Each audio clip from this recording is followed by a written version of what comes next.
Chapter 4. Merrick's First Home. We gave Merrick 2 rooms at the back of the hospital. One room was a bathroom, so he could have a bath every day. Soon his skin was much better, and there was no horrible smell. The second room had a bed, table, and chairs. I visited him every day and talked to him. He loved reading and talking about books. At first, he did not know many books. The Bible and 1 or 2 newspapers, that's all. But I gave him some books of love stories, and he liked them very much. He read them again and again, and talked about them often. For him, the men and women in these books were alive, like you and me. He was very happy. But sometimes it was difficult for him. At first, 1 or 2 people in the hospital laughed at Merrick because he was ugly. Sometimes they brought their friends to look at him. One day, a new nurse came to the hospital, and nobody told her about Merrick. She took his food to his room and opened the door. Then she saw him. She screamed, dropped the food on the floor, and ran out of the room. I was very angry with the nurse and went to see Merrick. He was not happy about it, but he was not very angry. I think he felt sorry for the girl. People don't like looking at me. I know that, Dr. Treves, he said. They usually laugh or scream. Well, I don't want nurses to laugh at you, Joseph, I said angrily. I want them to help you. Thank you, Doctor, he said, in his strange, slow voice. But it's not important. Everyone laughs at me. I understand that. I looked at him sadly.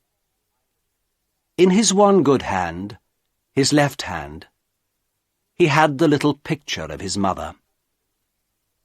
He looked at the picture for a minute, and then put it by a flower on the table. A tear ran out of his eye and down the skin of his enormous, ugly face. Dr. Treves, he said slowly, you and the nurses are very kind, and I'm very happy here. Thank you very much. But I know I can't stay here long, and I would like to live in a lighthouse after the hospital, please. A lighthouse or a home for blind people. I think those are the best places for me. What do you mean? I asked. Why? He did not look at me. He put the flower on the picture and looked at it carefully. Lighthouses have sea all round them, don't they? He said. Nobody could look at me in a lighthouse, so I would be happy there.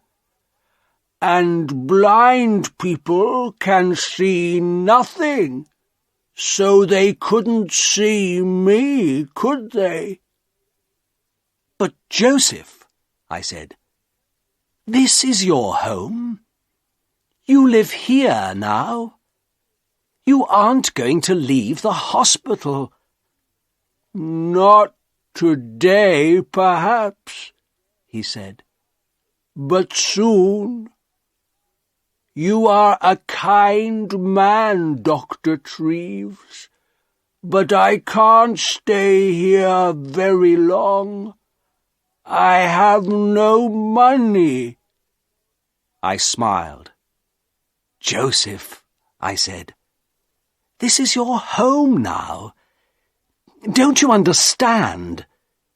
You can stay here all your life.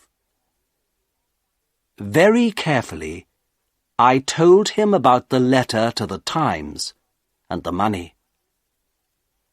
I don't think he understood at first, so I told him again. He was very quiet for a minute. Then he stood up and walked up and down the room very quickly. A strange sound came from him, like laughing.